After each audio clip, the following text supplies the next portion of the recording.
أعوذ بالله من الشيطان الرجيم بسم الله الرحمن الرحيم وصلى الله على محمد وعلى آله الطيبين الطاهرين الذين أذهب الله عنهم الرجس وطهرهم تطهيرا اللهم صل على محمد وآل محمد ولعنة الدائمة الباقية على أعدائهم ومنكر فضائلهم وغاصب حقوقهم أجمعين من يوم عداوتهم إلى قيام يوم الدين أما بعد يا عباد الله أوصيكم ونفسي بتقوى الله فإن التقوى خير الزاد وبها المعاد وتنفع يوم لا ينفع فيه مال ولا بنون إلا من أتى الله بقلب سليم وصلى الله على محمد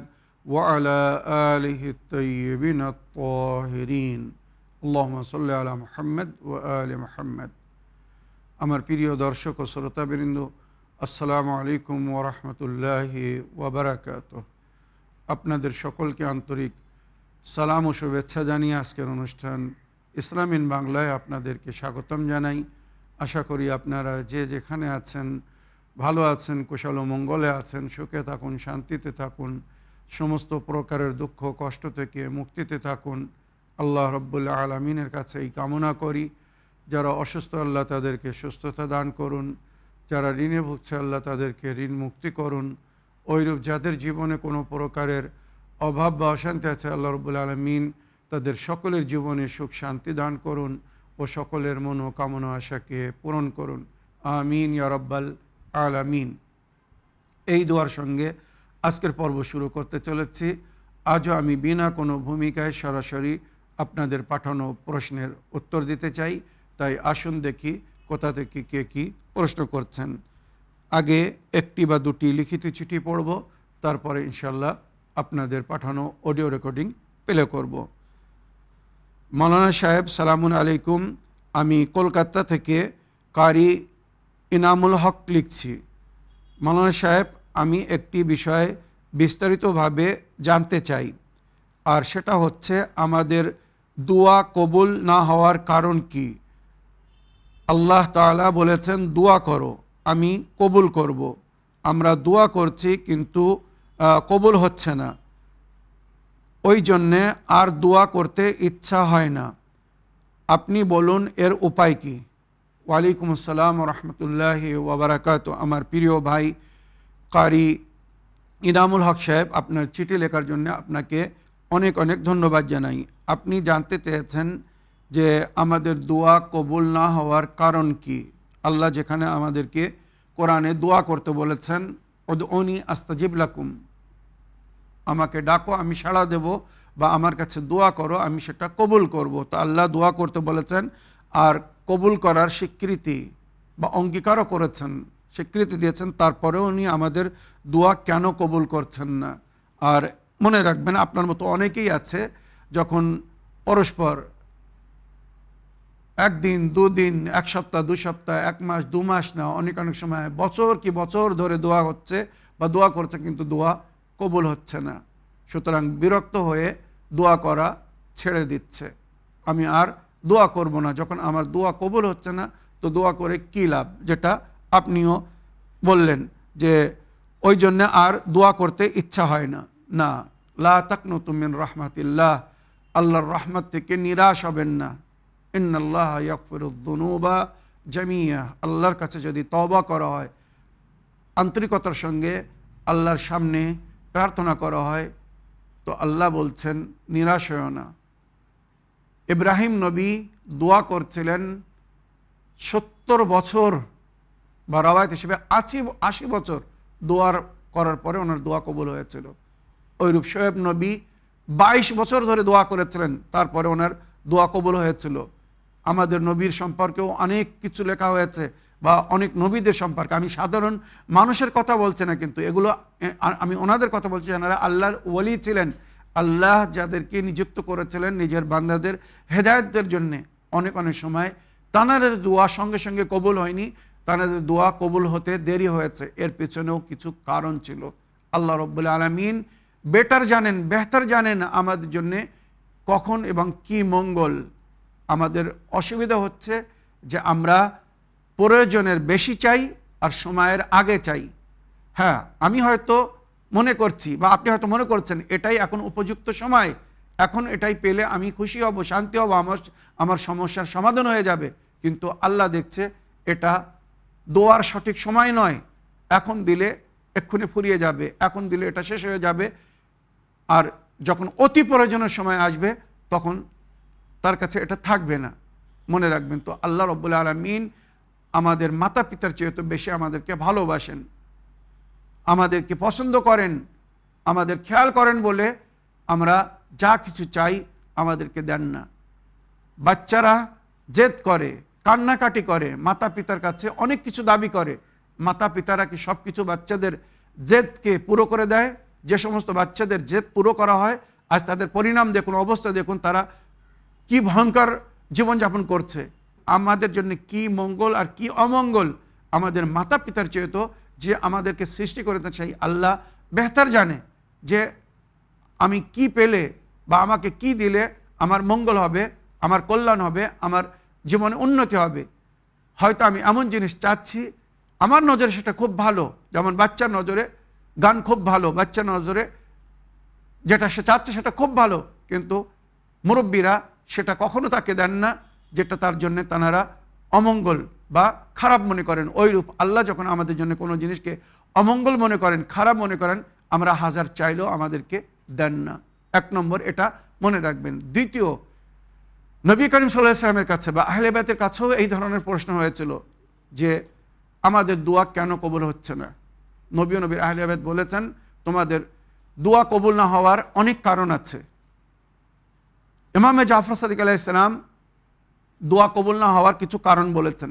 আমি সেগুলো শোনানোর আগে আপনাদের সান্ত্বনার জন্যে আগে দুটি জিনিস বলতে চাই। এক, যেটা রওয়ায়াতে উল্লেখ হয়েছে, আল্লাহ যাদেরকে পছন্দ করেন তাদের দোয়া তাড়াতাড়ি কবুল করেন না। আপনি হয়তো বলবেন বা ভাবছেন, মাওলানা সাহেব এ কোন ধরনের কথা? একজন আমাকে পছন্দ করছে আর আমার দাবিকে পুরো করছে না। একজন আমাকে ভালোবাসে, পছন্দ করে, আর আমি যেটা চাচ্ছি সে আমাকে দিচ্ছে না।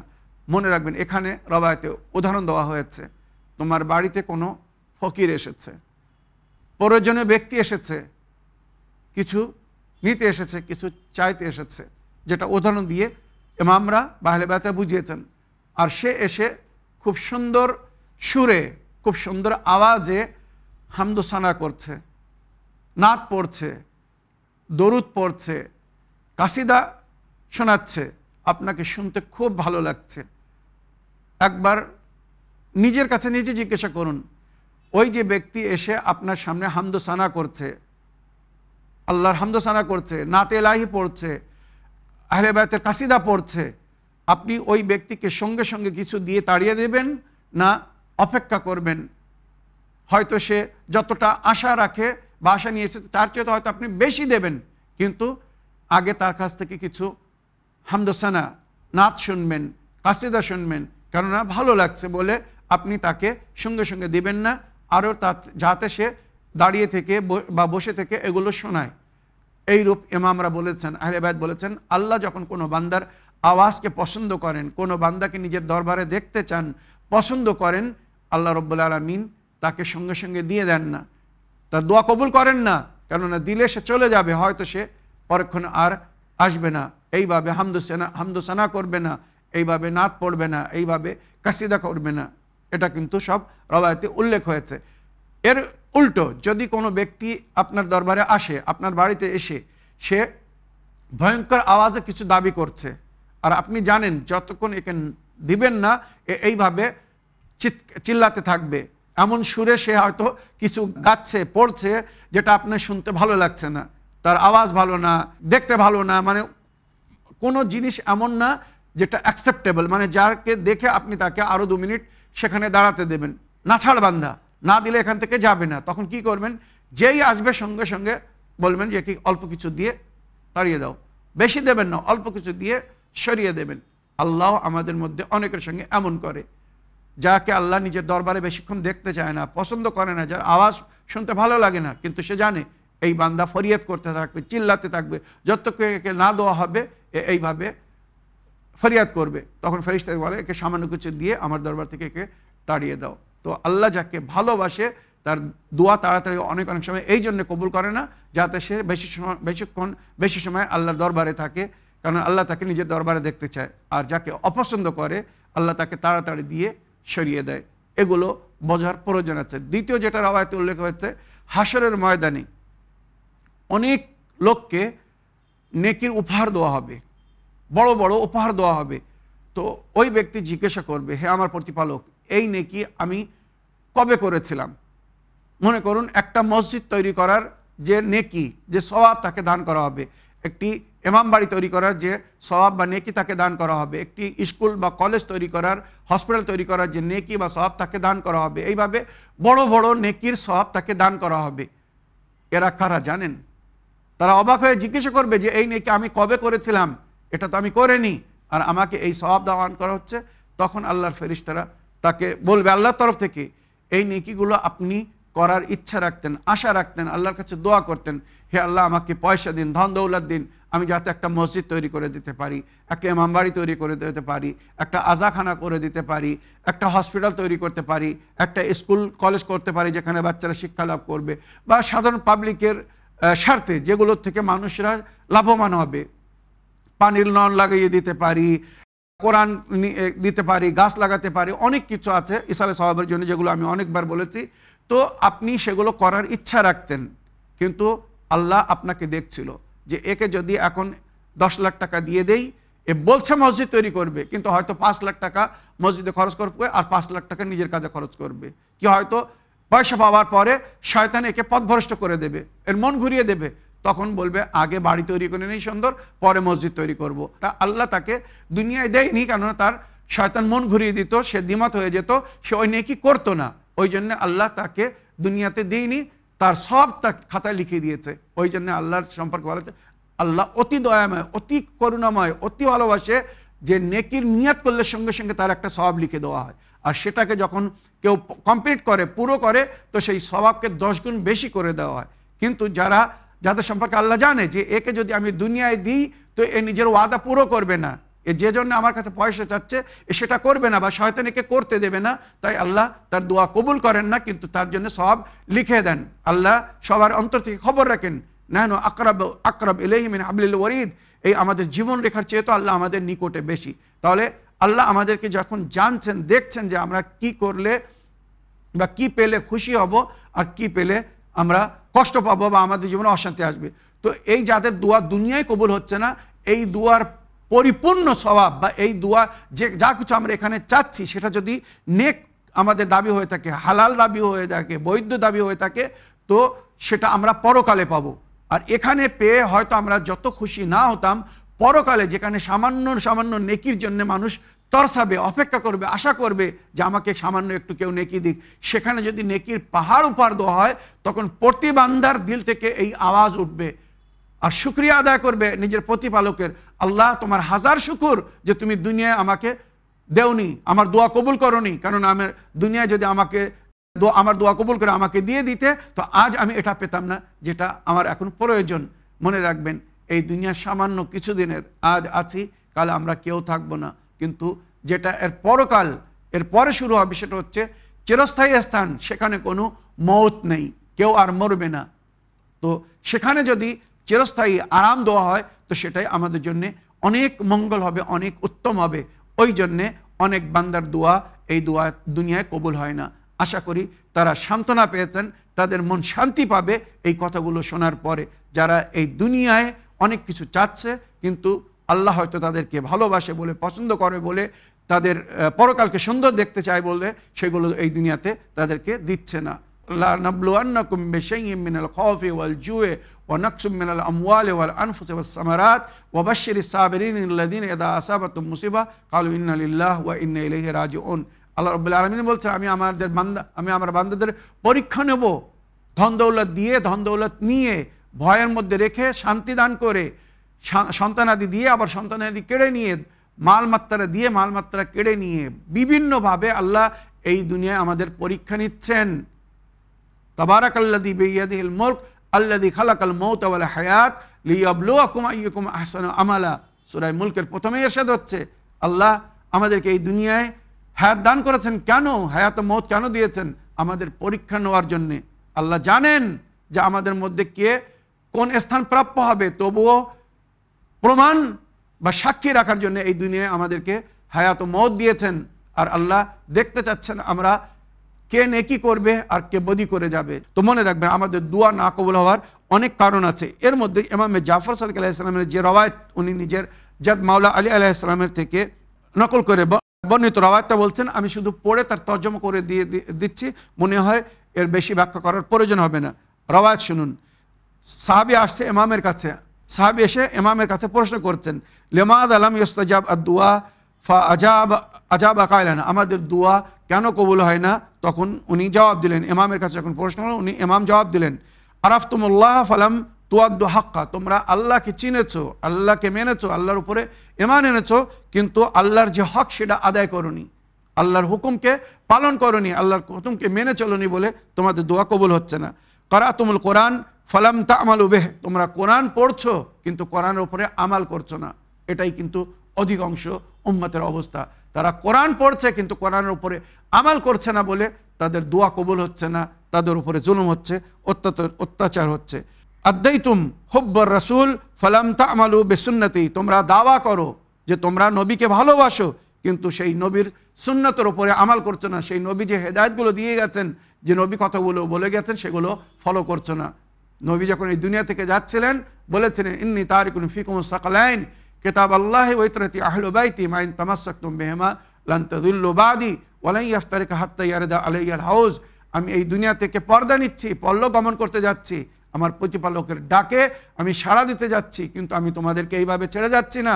ইন্নী তারিকুন ফিকুমুস সাকালাইন, আমি দুটি ভারী ভরকম দুটি গুরুত্বপূর্ণ জিনিস তোমাদের মাঝখানে ছেড়ে যাচ্ছি, যদি তোমরা উভয় জিনিসকে ধরে থাকো, একে ফলো করো, তোমরা আমার পরে পথভ্রষ্ট হবে না। একটি আল্লাহর কিতাব কোরআনে মজিদ, আর দ্বিতীয় আমার ইত্রাত, আমার আহলে বাইত।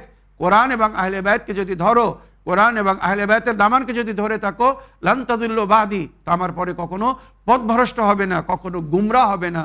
আজ উম্মত যে পথভ্রষ্ট হয়ে আছে বা তারা গুমরাহ হয়ে গেছে, পথভ্রষ্ট হয়ে গেছে, তার কারণ হচ্ছে তারা কোরআন এবং আহলে বাইতকে ছেড়ে দিয়েছে, যার পরিণাম বা তার দুর্নাম আজ দুনিয়া দেখছে। তারা মুসলমান হয়ে কোরআনের মান্যকারী হয়েও তারা কোরআনের থেকে অনেক দূরে, কোরআনের তালিমের থেকে অনেক দূরে। তাদেরকে দেখে কেউ বলছে না যে এরা কোরআনের উপরে আমাল করছে বা নবীর সুন্নতের উপরে আমাল করছে।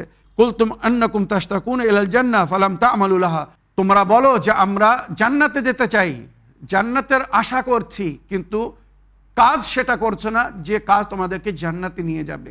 তো তোমরা জান্নাতের আশা করছো কিন্তু ওই কাজ করছো না যে কাজ তোমাদেরকে জান্নাতে নিয়ে যাবে।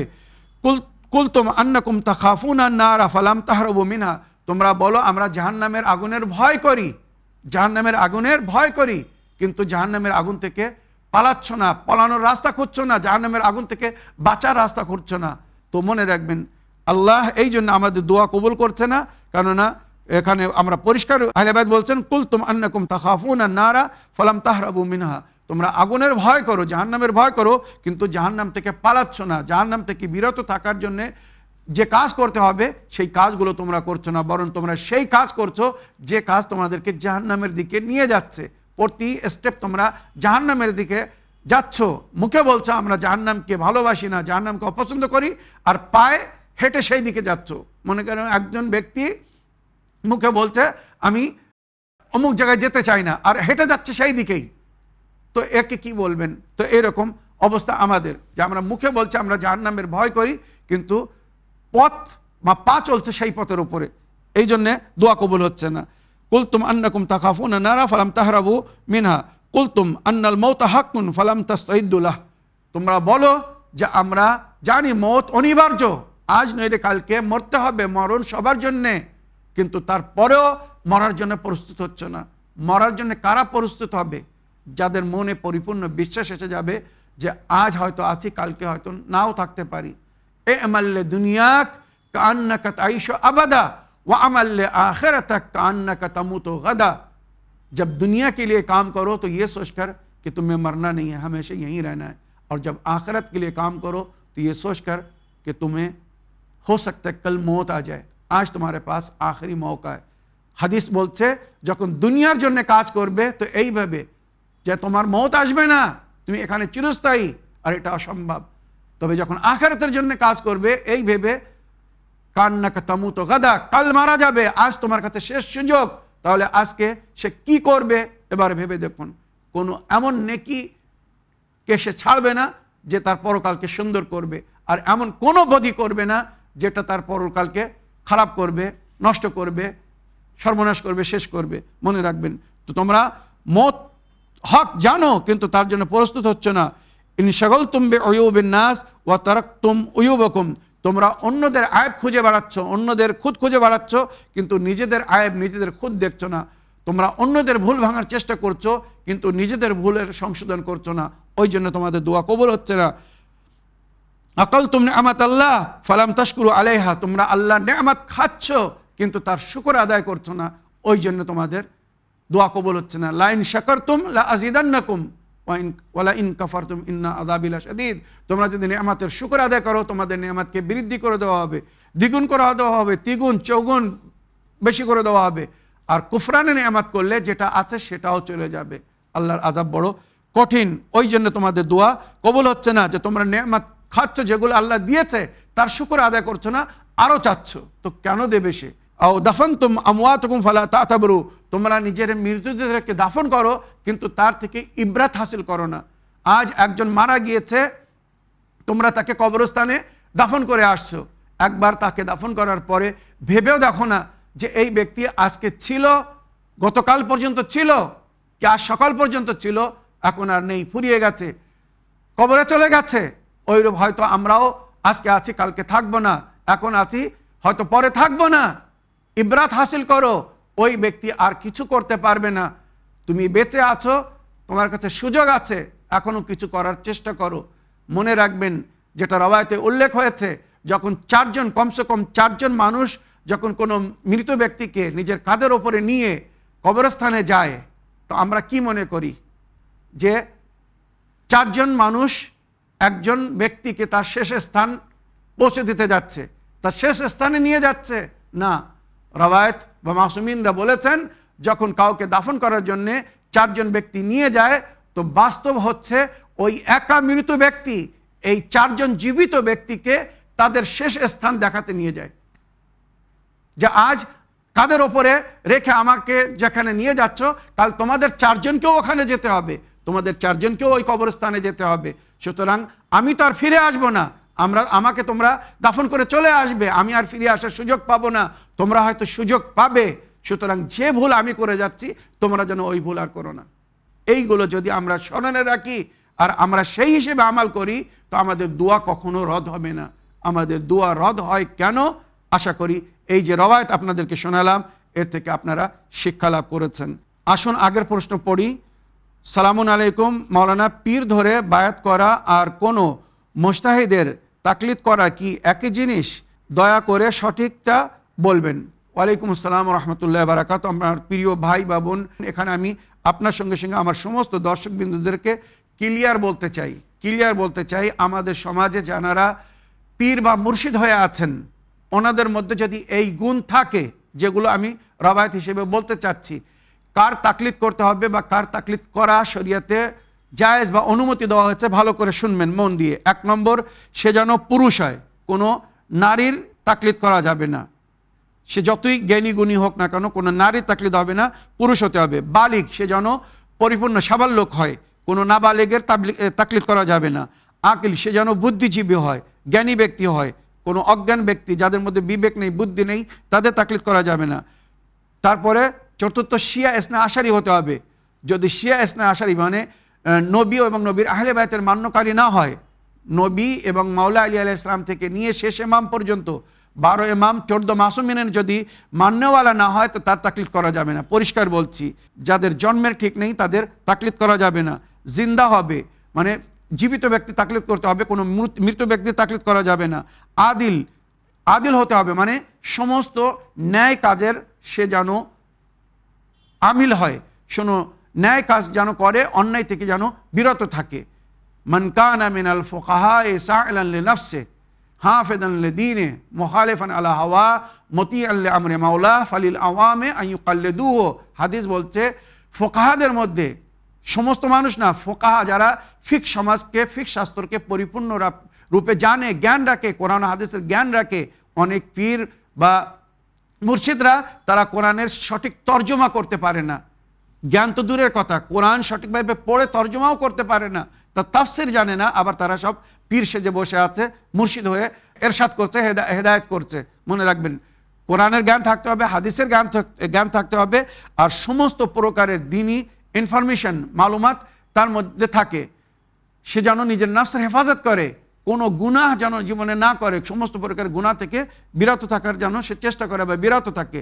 সাইলান লিনাফসি হাফিযান লিদীনিহি, নিজের দ্বীনের হেফাজত করে, মানে দ্বীনের উপরে পরিপূর্ণভাবে সে যেন আমাল করে। নামাজ, রোজা, হজ, যাকাত, খুমুস, জিহাদ, আমর বিল মারুফ, নাহি আনিল মুনকার, তাওয়াল্লা, তবাররা, মানুষের সঙ্গে ভালো ব্যবহার করা, সুচরিত্র, মানে এক অপরের যে অধিকার হক আদায় করা, এই সমস্ত জিনিস, মানে এখানে যদি আমি সূচিপত্র দিই তো 1 ঘন্টা লাগবে শুধু এক মমিন মুজতাহিদ যার আমরা তাকলিদ করি তার মধ্যে যে কোয়ালিটিগুলো হওয়ার দরকার তার সারাংশ বললাম। কিন্তু সে যেন নিজের দ্বীনের হেফাজত করে, মানে দ্বীনের মধ্যে যে যে কাজগুলো করতে বলা হয়েছে সেগুলো সে করবে, আর যেখান থেকে মানা করা হচ্ছে সেখান থেকে সে বিরত থাকবে।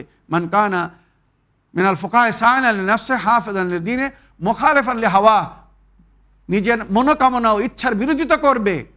শরীয়ত যদি অনুমতি দেয় তো সে কাজ করবে, আর যদি শরীয়ত অনুমতি না দেয় তো হাজার চাইলেও সে কোনো কাজ করবে না। পাবলিকের ইশারায়, পাবলিকের ইচ্ছায় সে কাজ করে না, নিজের প্রতিপালকের ইশারায়, আল্লাহ রসুলের ইশারায়, আহলে বায়তের ইশারায় তারা কাজ করে। মুখালিফান আলা হাওয়া ও মুতিআন লিআমরি মাওলা, নিজের মাওলার পরিপূর্ণ ইতাআত করে, আল্লাহ রসুল আহলে বায়তের সমস্ত কথা মেনে চলে। হাদিস বলছে ফালিল আওয়ামি আন ইউকাল্লিদুহু, এদের তাকলিদ করতে হবে, এদের হাতে বায়াত হতে হবে, এদেরকে অনুসরণ করতে হবে। আর হাদিস বলছে ওয়ালা ইয়াকুনু কাযালিক ইল্লা বা'দু উলামায়ে শিয়াতুনা, এই যে গুণ জ্ঞান, এই যে শর্ত রাখা হয়েছে মুর্শিদের মধ্যে বা মুজতাহিদের মধ্যে যার তাকলিদ করতে হবে, এইগুলো পাওয়া যাবে না, কিন্তু আমাদের অনুগামী অনুসারী মানে শিয়া মুজতাহিদের মধ্যে কিছুদের মধ্যে এগুলো পাওয়া যাবে, সকলের মধ্যে নাই। আশা করি আমার প্রিয় ভাই বা বোন বুঝতে পেরেছেন। তো মুজতাহিদ যারা আমরা তাকলিদ করব এই গুণ তার মধ্যে হতে হবে। ওয়া হুয়া আ'লামু মিন জামানিহি, আর সে নিজের যুগের যেন সবচেয়ে বেশি শিক্ষিত ব্যক্তি হয়, তার সম্পর্কে যখন জিজ্ঞাসা করা হবে সবাই যেন বলে যে হ্যাঁ এই লোকটা এখন সবচেয়ে বেশি শিক্ষা রাখে, সবচেয়ে বেশি জ্ঞানী, তাকে ফলো করতে বলা হয়েছে, তার তাকলিদ করতে বলা হয়েছে। পীর বা মুর্শিদের হাতে বায়াত হওয়া একটা ভিন্ন জিনিস। আমরা যে মুজতাহিদের তাকলিদ করি কখনো তার হাতের উপরে হাত রেখে আমরা বায়াত করিনি বা করি না, এটা শরীয়তে না। বায়াত শুধু ইমাম মাসুমিনের জন্যে, যেটা রওয়ায়াত আমি অনেকবার শুনিয়েছি। তো ইমামের ছাড়া অন্য কারোর বায়াত জায়েজ না, নবী এবং ইমামদের বায়াত করতে বলা হয়েছে। বাকি যে যতই বড় হোক না কেন এদের তাকলিদ করতে বলা হয়েছে, এদেরকে অনুসরণ করতে বলা হয়েছে, মানে এদের কথা মতো এদের ফতোয়ার উপরে আমাল করতে বলা হয়েছে, যদি তারা কোরআন ও হাদিস থেকে সঠিক ফতোয়া দেন।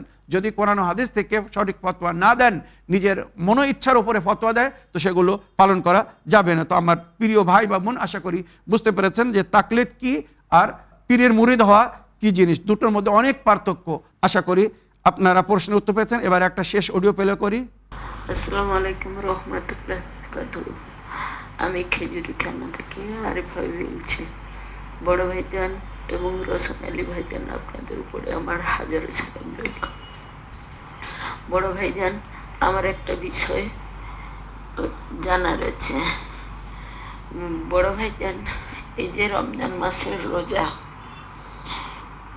কেউ ধরো রাখতে পারেননি অসুস্থতার কারণে বা কোনো কারণে, আপনি বলেছেন একটা রোজার পরিবর্তে ফিদিয়া দিতে 750, তাহলে 30টা রোজার বদলে 22 কিলো 500 হচ্ছে। তার ধরুন দরিদ্রতার কারণে সে ফিদিয়াও দিতে পারবে না, তাহলে এখানে কি উপায় আছে আপনি একটু বুঝিয়ে বলবেন। আসসালামু আলাইকুম রহমতুল্লাহি বারাকাতুহু। এটা যদি বলেন যে পরে সে কাজা তুলবে, সে কোনো দিনই ধরুন রোজা রাখতে পারবে না, আবার ফিদিয়াও। ওয়ালাইকুম আসসালাম রহমতুল্লাহ বাবরাকাত। আমার প্রিয় বোন, আপনার ভয়েসমেলের জন্যে আপনাকে অসংখ্য ধন্যবাদ জানাই। আপনি একটা সুন্দর প্রশ্ন রেখেছেন। রমজান মাসে অনেকেই আছে অসুস্থতার কারণে তারা রোজা রাখতে পারে না, আর পরেও সক্ষম হয় না। তো তাদের জন্য শরীয়তে বলা হয়েছে ফিদিয়া দিতে। প্রতি রোজার পরিবর্তে 15 কিলো মানে 750 গ্রাম আনাজ খাদ্য প্রদান করতে হবে, গরিবদেরকে দিতে হবে, প্রয়োজনীয় ব্যক্তিদেরকে দিতে হবে। রোজার বদলে যদি তারা ফিদিয়া দেয় তো তারা রোজার সওয়াব পাবে বা তাদের রোজা মাফ হয়ে যাবে। এবারে আপনার প্রশ্ন ছিল, যদি কোনো এমন ব্যক্তি, নারী হোক বা পুরুষ হোক, তারা ফিদিয়া দেওয়ারও ক্ষমতা রাখে না, রোজার পরে রোজার কাজাও করতে পারছে না, সারা বছর মনে করুন অসুস্থ থাকে, বা তারা বৃদ্ধ বয়স্ক, তাদের রোজা রাখার ক্ষমতা নেই, আর ফিদিয়া দেওয়ারও ক্ষমতা নেই, গরিব দরিদ্র অভাবী, তাদের ওই পয়সা দেওয়ারও ক্ষমতা নেই। তো কোরআন বলছে লা ইউকাল্লিফুল্লাহু নাফসান ইল্লা উসআহা। আল্লাহ কোনো নাফসকে তার ক্ষমতার বাইরে কষ্ট দেন না, কোনো নাফসকে তাকলিফ দেন না, মানে শরীয়তে কারোর উপরে এমন জিনিস ফরজ করা হয়নি যেটা তার ক্ষমতার বাইরে। তো ওই ব্যক্তি বা ওই নারী বা পুরুষ যে অসুস্থ, সারা বছর রোজা রাখতে পারে না, আর ফিদিয়া দেওয়ারও ক্ষমতা নেই, আল্লাহ একে মাফ করেছেন। সে আল্লাহর কাছে ক্ষমা চেয়ে নেবে, আল্লাহ আমি রোজাও রাখতে পারিনি, আর আমাকে ফিদিয়া দেওয়ারও ক্ষমতা নেই, শক্তি নেই, আল্লাহ আমাকে ক্ষমা করে দিন। আল্লাহ তাকে ক্ষমা করে দেবে। তার জন্যে না রোজার কাজা আছে না ফিদিয়া আছে, মানে কারোর কাছ থেকে ধার নিয়ে ফিদিয়া দিতে হবে, কারোর কাছ থেকে পয়সা নিয়ে যে ফিদিয়া দিতে হবে না। সে যখন সক্ষম না, ফিদিয়াও দেবে না, আল্লাহ তাকে এইভাবেই ক্ষমা করে দেবেন। আশা করি আমার প্রিয় বোন আপনার প্রশ্নে আপনি উত্তর পেয়েছেন। এই বলে আমার আজকের বক্তব্য এখানে শেষ করলাম। ওয়া আখিরু দাওয়ানা আলহামদুলিল্লাহি রাব্বিল আলামিন। আসসালামু আলাইকুম ওয়া রাহমাতুল্লাহি ওয়া বারাকাতুহু।